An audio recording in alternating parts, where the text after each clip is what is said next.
Olá pessoal, bom dia, boa tarde ou boa noite, a hora que você estiver assistindo esse vídeo. Para mim é bom dia, prazer estar gravando esse vídeo, falando com você que participa do nosso curso de apologética.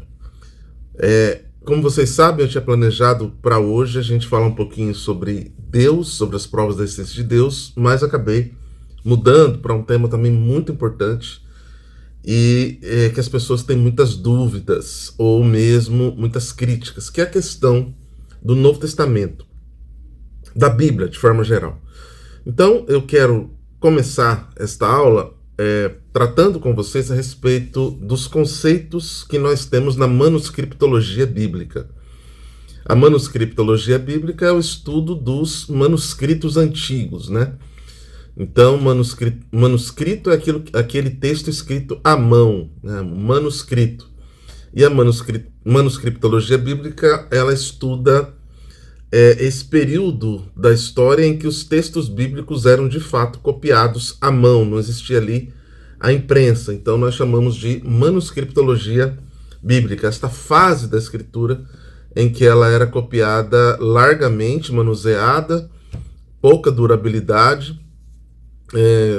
Alguns meses esse texto durava, né, porque era muito manuseado, muito pegado, viajava muito pelas comunidades cristãs. Então, como tinha pouca durabilidade, ele era copiado em algum tipo de organização, mas sem, obviamente, esse rigor que nós temos hoje, por exemplo, de um cartório.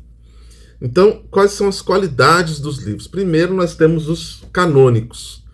O que são os canônicos? Os canônicos são aqueles livros que foram reconhecidos pela igreja como livros inspirados por Deus. Esses são chamados canônicos. Segundo, são os apócrifos.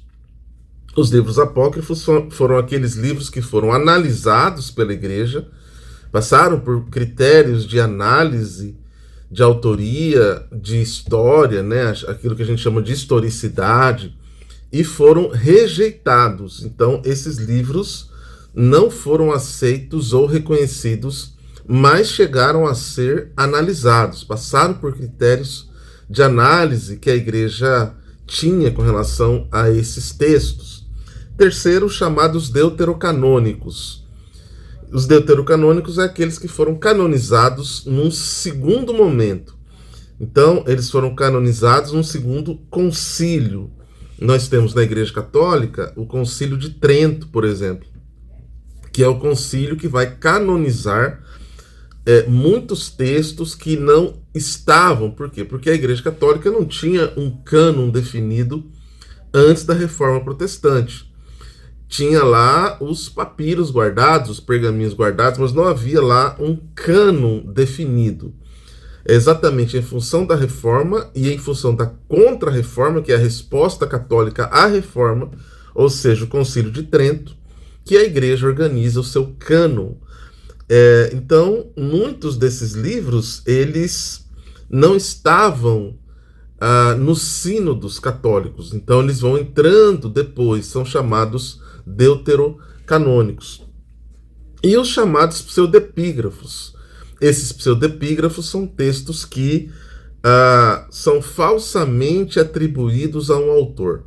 Então havia-se a cultura, dentro do ambiente judeu, de que um discípulo falasse em nome do seu mestre, de que alguém autorizado pelo seu mestre falasse em nome do seu mestre. No entanto, a igreja não aceitou livros chamados pseudepígrafos. Era necessário que, de fato, esse livro fosse escrito pelo apóstolo. Então, muitos livros são considerados pseudepígrafos, principalmente livros apócrifos. Por exemplo, o Evangelho de Judas é um pseudepígrafo, não foi escrito por Judas. Até porque Judas não teria tempo. Quando ele traz Jesus, ele já sai para a sua morte. Em que momento ele escreveu o seu evangelho? Então, claramente, é um pseudepígrafo.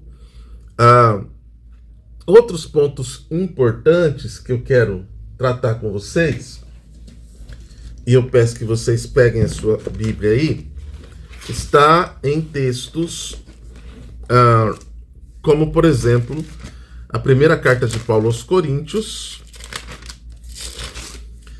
capítulo 2, verso 9. 1 Coríntios 2, 9.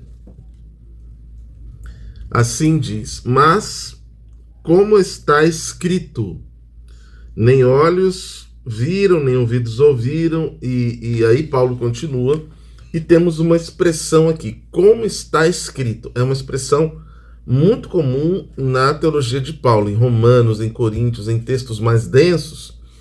Ele vai usar o Antigo Testamento.